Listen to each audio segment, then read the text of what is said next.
Eh bien le bonjour à toutes et à tous, j'espère que vous allez bien. Bienvenue au QG des gamers, au sein même d'un vrai bistrot du jeu vidéo. Aujourd'hui nous allons parler de First Descendant, Assassin's Creed Mirage, Destiny 2 et également Elden Ring. C'est parti.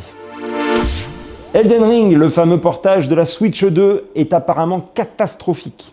En sachant en plus que sur place, là-bas, à la Gamescom directement, les gens qui s'occupaient du stand disaient bien c'est formellement interdit de prendre des vidéos, de prendre des photos, etc.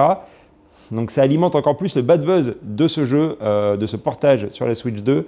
Ça pue réellement, en sachant qu'on est tourné environ à 10 à 15 FPS max.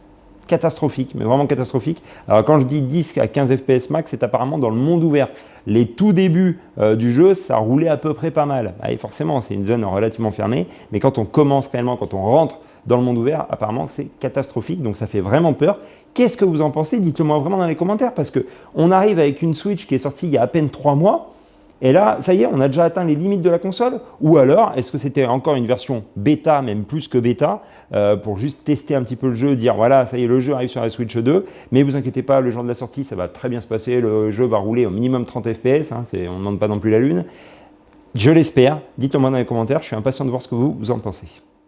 The First Descendant, le jeu qui est sorti maintenant il y a un peu plus d'un an, qui a cartonné au début, vraiment, c'était un jeu attirant, en plus gratuit, c'est un free-to-play, un looter-shooter un petit peu. Donc du coup, le principe est vraiment sympa, ça ressemble un peu à Destiny, on a des personnages un peu badass et tout ça, donc ça c'est cool. Et du coup, depuis 7 mois, ils ont perdu environ 96% des joueurs. C'est juste catastrophique, surtout pour un free-to-play. Pourquoi? Parce que les missions sont très répétitives.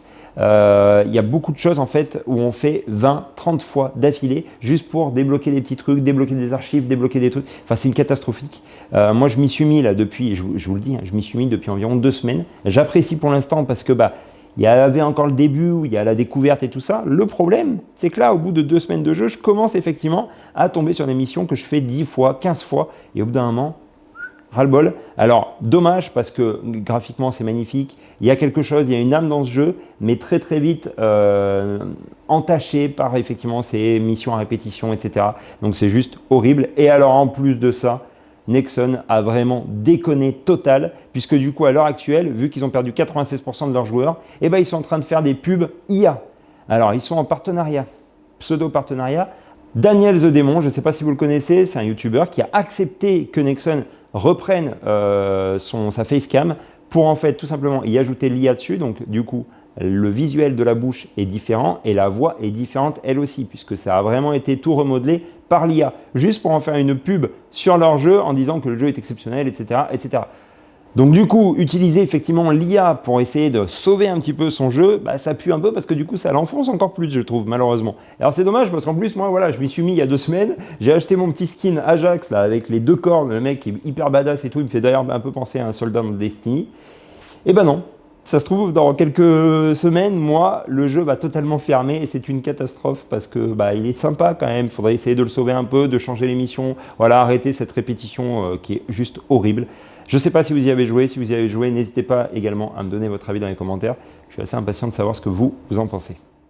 The Division 2, la prochaine saison arrive très bientôt. Elle s'appellera The Pact, elle sortira le 9 septembre, donc effectivement c'est demain. Voilà, donc ça c'est cool. Et en parallèle, ils bossent apparemment avec un mode survie extraction qui est juste en cours de développement là à l'instant. Mais pourquoi pas, ça peut être sympa. Et surtout, moi ce qui m'intéresse beaucoup, c'est que vraiment en dehors de The Division 2, il sera en train de bosser sur, et on le sait déjà depuis un petit moment, et d'ailleurs il y a une bêta fermée qui arrive en septembre, donc très bientôt, sur le jeu mobile.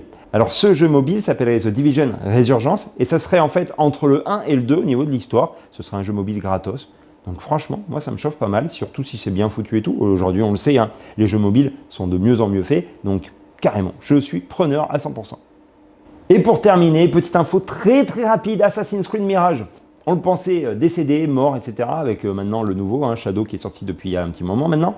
Eh bien non, figurez-vous que pas du tout. Au contraire, ils en rajoutent encore du contenu, puisqu'un DLC gratuit arrive très bientôt pour continuer l'histoire de Basim.